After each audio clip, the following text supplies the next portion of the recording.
दोस्तों देखिए, आज एक इलेक्ट्रिसिटी क्लास 10th का एक बहुत अच्छा क्वेश्चन है आपके लिए। In parallel combination the total resistance of circuit becomes, fill in the blank है। आपको समांतर श्रेणी में, पैरेलल कॉम्बिनेशन समांतर श्रेणी में रेजिस्टेंस दिए अगर हैं तो उनका जो टोटल रेजिस्टेंस है बिकम्स, ये फिल इन द ब्लैंक आपके पास चार ऑप्शन है, आइदर लेस और more, equal to, more than, less than the individual resistances. कहने का मतलब इसमें आपको ये बताना है कि अगर तीन रेजिस्टेंस मान लीजिए, जैसे ये आपके 3 ओम, 6 ओम, 18 ओम, ये तीनों रेजिस्टेंस पैरेलल में जुड़े हुए समांतर श्रेणी में। समांतर श्रेणी का मतलब तीनों के एक सिरे एक जगह पर, तीनों के दूसरे सिरे एक जगह पर। तो इन तीनों का कंबाइंड रेजिस्टेंस, टोटल रेजिस्टेंस बताना है। क्या जो टोटल रेजिस्टेंस होगा तीनों का, क्या प्रत्येक रेजिस्टेंस से, इंडिविजुअल रेजिस्टेंस से कम भी हो सकता है, ज्यादा भी हो सकता है, या तीनों का कंबाइंड रेजिस्टेंस प्रत्येक के इक्वल, ये तो संभव ही नहीं है, तीनों अलग अलग है। तीनों का कंबाइंड रेजिस्टेंस प्रत्येक से जो है ज्यादा होगा, या तीनों का कंबाइंड रेजिस्टेंस जो आएगा एक रेजिस्टेंस, वो प्रत्येक रेजिस्टेंस से कम होगा। ये आपको बताना है। तो चलिए देखते हैं क्वेश्चन। पहले तो इन तीनों का इक्विवेलेंट रेजिस्टेंस जरा हम निकालें। अभी पता चल जाएगा कि इन तीनों का इक्विवेलेंट रेजिस्टेंस प्रत्येक से कम होगा या प्रत्येक से ज्यादा होगा, या जो भी ऑप्शन आपके पास दिए हुए हैं उनमें से क्या सही है अभी पता चल जाएगा। तो आप भली भांति जानते हैं अच्छे से कि अगर तीन रेजिस्टेंस पैरेलल में है तो तीनों का इक्विवेलेंट रेजिस्टेंस मान लीजिए क्या है, आर ई क्यू मान लेते हैं। तीनों का इक्विवेलेंट रेजिस्टेंस है आर ई क्यू। तो ये निकालने के लिए हम ये फार्मूला लगाते हैं, 1 R E Q equal to 1 R1 plus 1 second resistance plus 1 third resistance. R E Q का डायरेक्ट आर ई क्यू करके फार्मूला अगर कोई पूछे क्या होगा, इसका फार्मूला ऐसे याद करना डायरेक्ट बहुत टिपिकल फार्मूला है।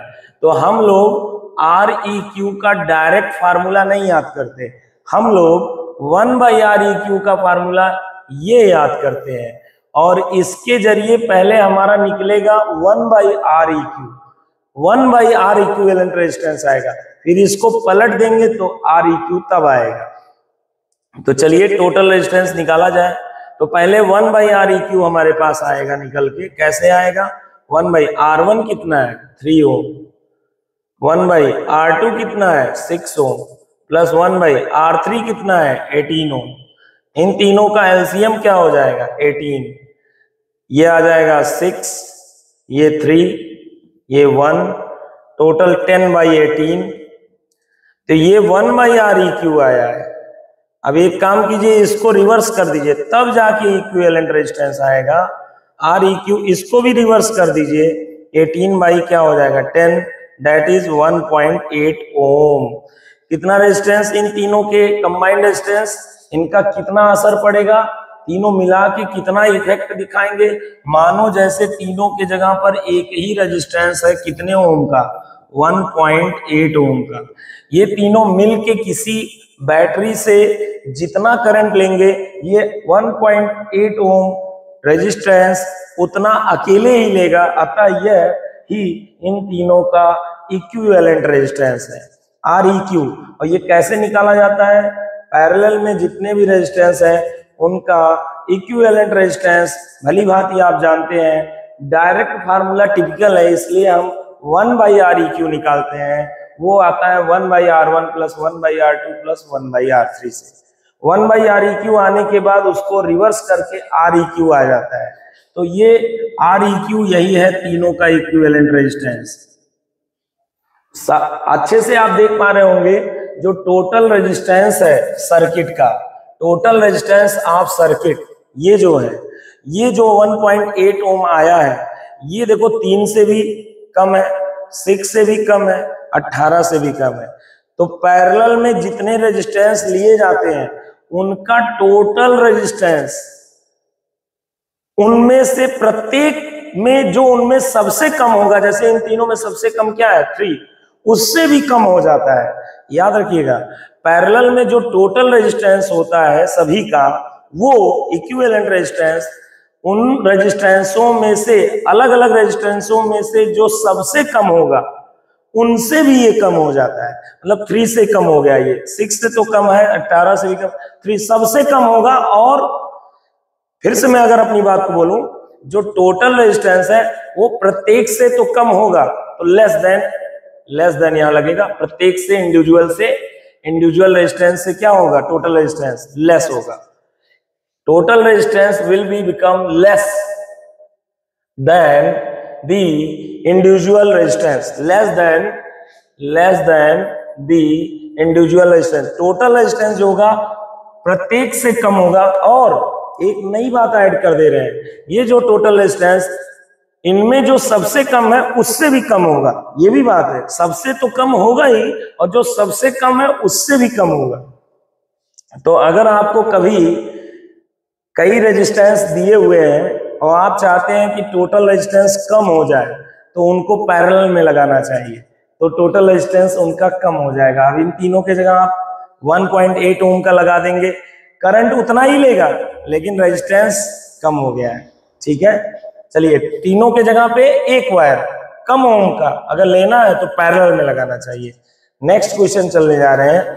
अगर हमारे पास नंबर ऑफ, ये क्वेश्चन देखिएगा, number of resistances are connected in parallel में कनेक्ट है, तो कंबाइंड रेजिस्टेंस जो होता है क्या लेस होता है, जो उनमें सबसे छोटा इंडिविजुअल रेजिस्टेंस है, जो सबसे छोटा अलग अलग रेजिस्टेंस जो सबसे छोटा होगा उससे कम होगा। यस ट्रू, ठीक है, ये तो बहुत ही वही पिछला क्वेश्चन ही है जो मैंने बताया है। नेक्स्ट क्वेश्चन अब सीरीज का है। In series combination the combined resistance is greater than largest of individual resistance. ये बात क्या है, आइए देखते हैं। आपके पास 3 रेजिस्टेंस है, 3 ओम, 2 ओम, 5 ओम, और तीनों सीरीज में। आपसे कह रहा है इनका कंबाइंड रेजिस्टेंस क्या होगा। तो चलिए कंबाइंड रेजिस्टेंस सीरीज में कैसे निकालते हैं, आर इक्विवेलेंट, डायरेक्ट तीनों रेजिस्टेंस को ऐड करके। तो इन तीनों का डायरेक्ट ऐड करने पे R1 3, R2 2, R3 5 कितना आ जाएगा 10 ओम। यानी इन तीनों के जगह पर ऐसा वायर जो इन तीनों के बराबर करंट ले किसी बैटरी से, वह कितने ओम का लेना पड़ेगा, एक वायर 10 ओम का।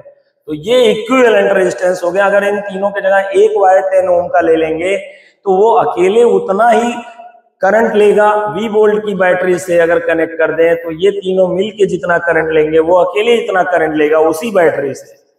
तो ये इक्विवेलेंट रेजिस्टेंस हो गया। अब बताइए सीरीज के केस में जो इक्विवेलेंट रेजिस्टेंस होता है, वो इक्विवेलेंट रेजिस्टेंस, ये इक्विवेलेंट रेजिस्टेंस सबसे ज्यादा है, इन तीनों में से हर एक से ज्यादा है, और जो इन तीनों में सबसे ज्यादा है उससे भी ज्यादा है, तीनों से ज्यादा है, और तीनों में जो सबसे ज्यादा है उससे भी ज्यादा है। जबकि पैरेलल में 3 रेजिस्टेंस अगर आपने लिए थे तो याद है जो टोटल रेजिस्टेंस है वो तीनों से कम है, और जो सबसे कम है इन तीनों में उससे भी कम है। तो ये बहुत अच्छा एक कॉन्सेप्ट है सीरीज और पैरेलल का। सीरीज में टोटल रेजिस्टेंस जो है इंडिविजुअल के सम से ज्यादा होता है, इंडिविजुअल के सम के बराबर होता है, यानी प्रत्येक से ज्यादा होता है। जबकि पैरेलल में टोटल रेजिस्टेंस प्रत्येक से कम हो जाता है। तो अगर रेजिस्टेंस कम करवाना चाह रहे हैं आप, कई रेजिस्टेंस है तो उनको पैरेलल में जोड़ दीजिए, ऐड कर दीजिए। और अगर आप 3 रेजिस्टेंस है, तीनों को आपको टोटल रेजिस्टेंस बढ़ाना है तो तीनों को सीरीज में जोड़ दीजिए। तो इस तरह से ये कॉन्सेप्ट आपको बहुत अच्छा है। और विभिन्न तरह के क्वेश्चन, जैसे ये क्वेश्चन हम नेक्स्ट वीडियो में देखेंगे कि आपके पास 3 रेजिस्टेंस हैं, 2 ओम, 3 ओम, 6 ओम, इनको किस तरह से ऐड करें कि टोटल रेजिस्टेंस 4 ओम आ जाए या टोटल रेजिस्टेंस 1 ओम आ जाए। ये नेक्स्ट वीडियो में देखेंगे।